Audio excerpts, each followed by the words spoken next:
All right, hello and welcome back. We're going to move on with our second lesson in part one.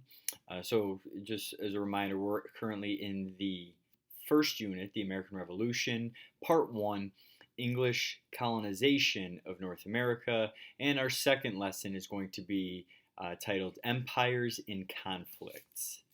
All right, so some main ideas for you. We'll return to these at the end of the lesson as well. But two big ideas that I want you to take away from this lesson. The first being interactions between European powers shape the lives of all people living in North America. By all people, I mean not just the European colonists or the British colonists, but I'm talking about the French living in North America, the Spanish living in North America, the Native Americans that were already living here prior to colonization, as well as enslaved persons that were brought here from Africa.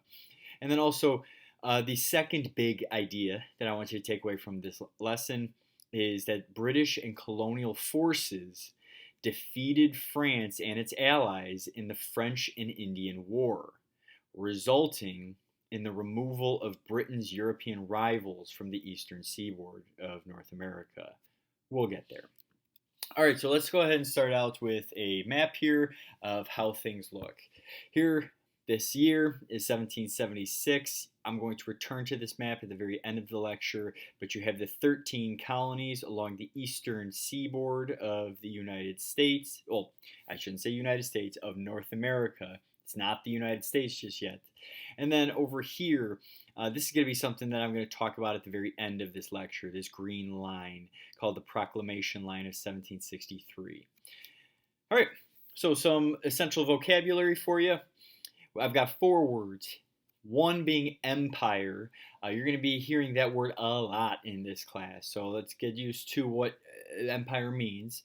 So empire defined is the supreme political power over several countries when exercised by a single authority. So you have European powers were considered to be empires at a point. I shouldn't say all European powers, but you had the German Empire, you had the British Empire, you had the Spanish Empire, the French Empire. You could say that at a point the United States was an empire, but we'll be getting to that several units from now on American imperialism. So the next word is fortress. Fortress, you guys have probably built a fort when you were younger. Maybe you built a fort out of snow. But what a fortress is a military stronghold, especially a strongly fortified town that's fit for many troops. So that's a fortress. The next word, speculator, is a person who invests in stocks, property, and other ventures looking to make a profit.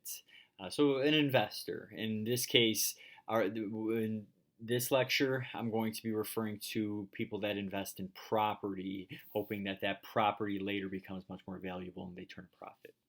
And then also proclamation. Proclamation, what does that word mean? It means a public or official announcement, especially one dealing with a matter of great importance. Okay, let's jump into it. So the very first question that we're going to answer is, what European powers were colonizing North America? So colonization of North America was part of a larger European empire building project across the globe. I should say projects, because it wasn't just one European project, rather it was several different projects of different European powers. So for example, you have the Spanish had settled in Mexico and the Caribbean being the islands down here southeast of the Gulf of Mexico. So the Spanish settled in Mexico and the Caribbean searching for gold and silver. So they were colonizing this area, and this is why they termed it New Spain. Over here, the French sold fish and established a fur trade in Canada. And they also established sugar colonies in the Caribbean. So over here you can see on this map, French is orange, and you can see that they had colonized up here in northeastern Canada, and also they had colonized central North America right here. And then also you had the English that had colonized the Atlantic coast of North America. During the 1600s, when actually France and Spain were at war with each other over in Europe, you had the English had taken advantage of that opportunity to come across the Atlantic Ocean and then colonize the eastern seaboard. Okay, so those are the powers that had a big presence in North America. You had the Spanish, French, and then you had the British or the English. And we talked about that in class, what the difference between English, British, United Kingdom is. And so the interactions between all of these powers ended up shaping the lives of all the people that were actually living here at the time.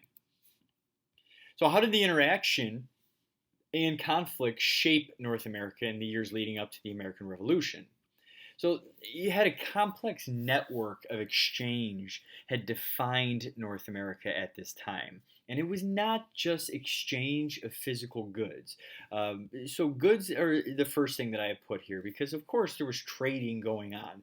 These European powers were not always at war with the natives. They were not always at war with each other. There was a system of trade that had taken place. There was a system of exchange of ideas, disease. This definitely comes into play when Europeans bring diseases that were only really seen in Europe across the ocean unintentionally, and then had interacted with the natives that had never been exposed to those germs before.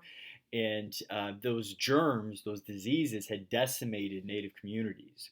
And then also exchange of violence. That's when peaceful relations were not present between different powers or different native groups, then sometimes you saw a resort to violence. So France, Spain, and Great Britain traded with one another. They traded with the colonists. They traded with the natives. And these European powers they had taken this opportunity to expand westward and try to take over native lands. Some native groups also had expanded economically and territorially during this time. To expand economically means that through trade, they are becoming more powerful. Take the Comanche, for example. The Comanche, this was a tribe that had a presence in the Great Plains of North America, and the Great Plains is kind of that large central portion of North America. Today, you're thinking Oklahoma, you're thinking Kansas, and states that are in the center of the country. Well, the Comanche had a presence in what would today be modern day Texas. And they really began to expand their territory. They became more powerful through trading with the Europeans. But this expansion was not all positive. That you had the Comanche actually came into the lands of the traditional lands of the Apache and drove the Apache off of their traditional lands. And also, the Comanche ended up fighting colonists that later would encroach upon their territory. So it resulted in violence, sometimes it resulted in trade. And this is why nuance is so important when teaching history, because you can't just make a blanket statement and say, oh, all interactions between Europeans and natives were bad. It's not always true. And you can also make the statement that relations between natives and Europeans were always good, because that's not true either. The different native groups had different relationships with the colonists, different relationships with the European powers, and those relationships evolved over time. Sometimes they got better, sometimes they had had fallen into violence. So, what were the causes of King George's War? So, let's talk about King George's War here. As the population increased in North America, you had English colonists had ventured farther and farther west. And this is going to present a problem because, as you can see from this map, there were already people living here. Um, we're going to look at this map in a lot more depth in later units. But this map shows all of the different territories of the like hundreds of tribes that had called North America home prior to colonization. And so when the English are moving westward off the eastern seaboard, it's not like they're just moving into an empty frontier where that was unoccupied. That land was occupied by native groups. So the natives struggled to preserve their land and their communities. Well, France had challenged that British expansion, the colonial expansion, and the colonists began to believe that France represented the chief obstacle to their safety, to their expansion, this one being a key uh, element, and their economic development, meaning their ability to profit and get richer. So we'll return to this map in just a moment.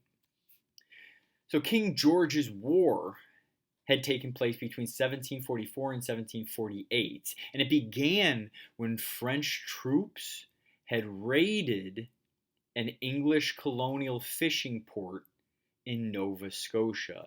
You may be thinking, where the heck is Nova Scotia? I've never even heard of Nova Scotia. And Nova Scotia is in present day Canada. So up here, you can see this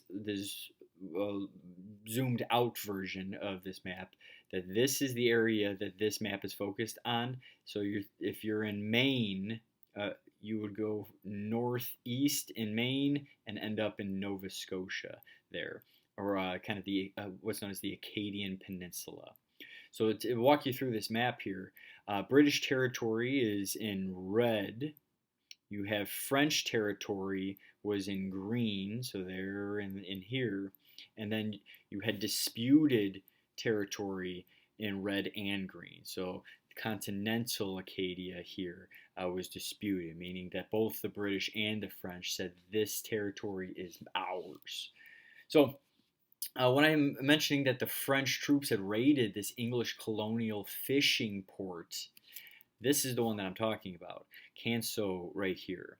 So you had the French coming south from this island and then raiding a British fishing port. And this is kind of what sparks this war. Well, a colonial militia had retaliated, capturing a French fortress on Cape Breton.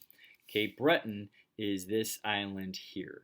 So 1 year after the war starts in 1744, in 1745, the colonial forces, so these are militias that came from the 13 colonies, they strike back and they actually capture a French fortress in what was known as Louisbourg right here.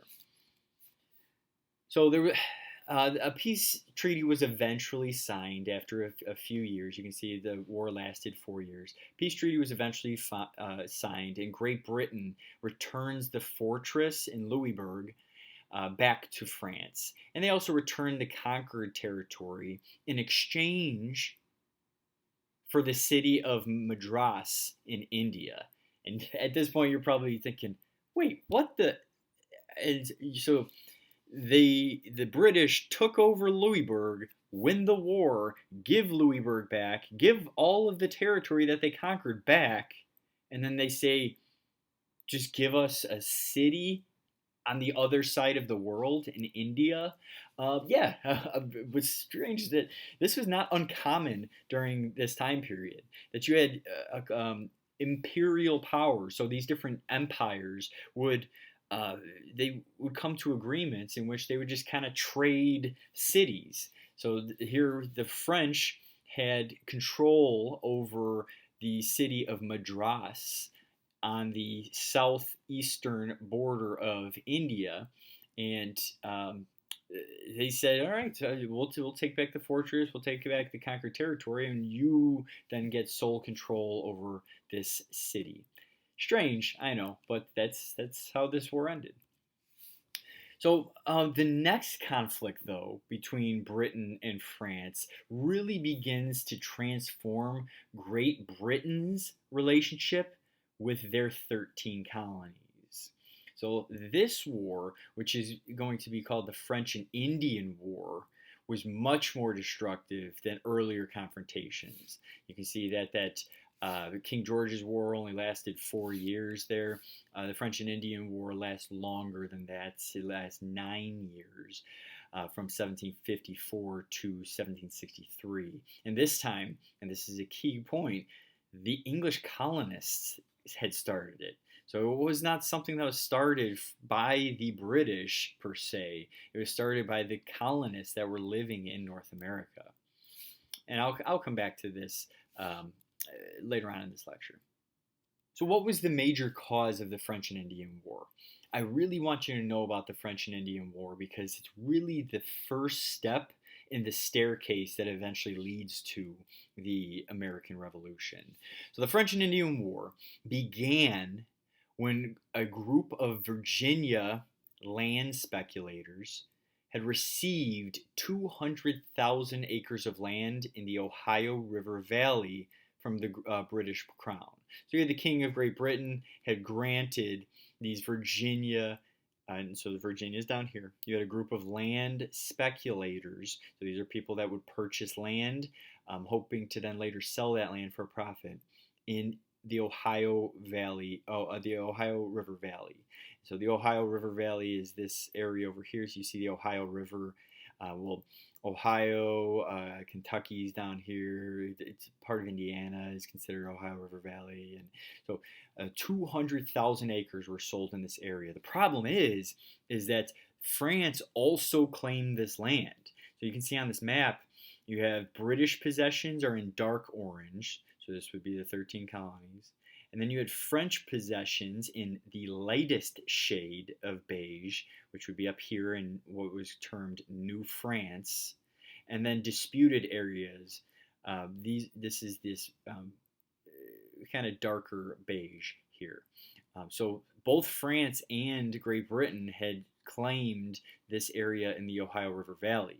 So the British sent a small colonial force, actually led by George Washington, who would later become our first president, into the Ohio River Valley to fight the French, but Washington was easily defeated. It was not a very large force. They were easily defeated.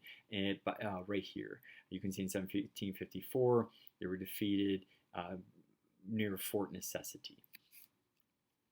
So the Virginia legislator, we had defined legislator in our last lecture. The Virginia legislator then requests more help from Great Britain. Great Britain obliges. They say, sure, we will send you more help. And so Great Britain orders a larger force to enter that Ohio River Valley. This one was led by General Braddock, but General Braddock invades and once again was defeated. This was a force of about 1,500 men. General Braddock was killed in 1755 during that raid. And then the French and Indian War then it starts expanding. It spreads all the way to Europe. So what was the final outcome of the French and Indian War? Well, with the help of the colonists, the British forces overran France's key fortresses in Canada and captured French islands in the Caribbean. With the French in retreat, a debate erupts in the British press about what demands should be placed on France. And so you had two views here. One side had wanted the British to hold on to the Caribbean islands of Guadeloupe and Martinique, where France had set up sugar, cotton, and indigo plantations. And this is something that we're going to talk about later on in this course, is these plantations in the Caribbean. Uh, they're very, very profitable for France. And so some people wanted to take over those colonies in order to uh, tap into those profits that of the sugar, cotton, and indigo plantations. It should be noted that those commodities were so profitable because they were harvested using the labor of enslaved people. So these Brits favored returning the captured Canadian territory instead. Others argued that the Canadian fisheries were more important to territorial control. So you have two views here. One side says, let's hold on to the Caribbean islands and give back Canadian territory. The other side says, let's hold on to the Canadian territory and let's give back the Caribbean islands. So this leads to the Treaty of Paris in 1763. So this was the treaty that ended the French and Indian War. The British had forced France to give up Canada while allowing them to keep Guadeloupe and Martinique. And so they were allowed to keep their Canadian or their Caribbean islands while the British then gained control of the Canadian fisheries up here. They had also acquired Florida from Spain.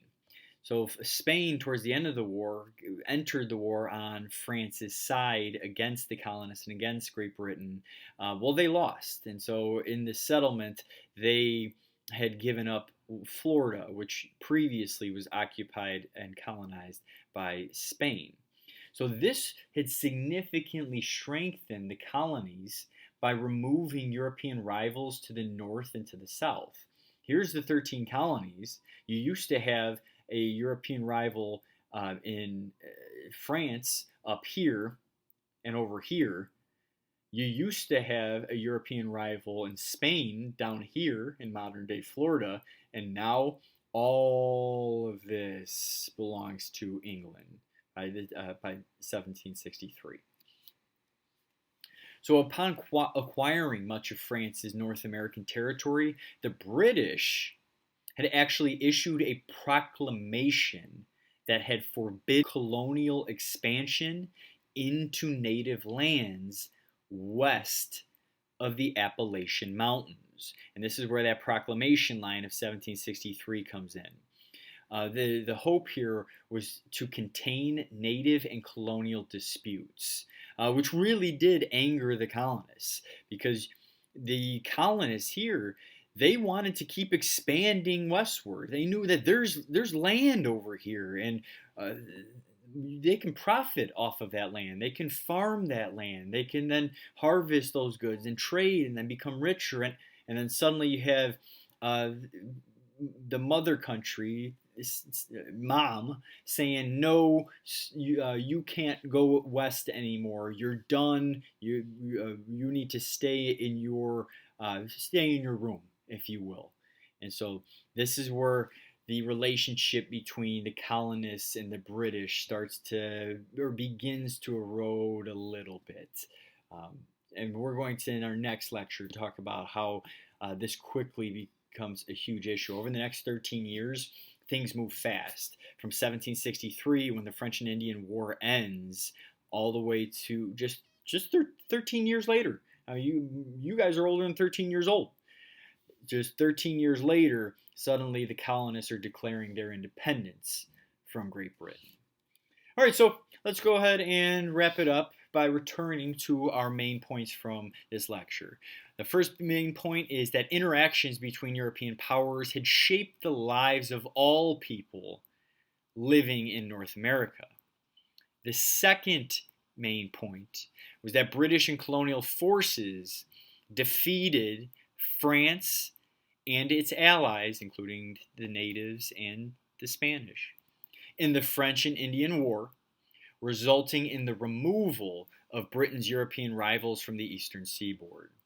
All right, that's all I got for you today. Hope you learned something. I'll see you next time.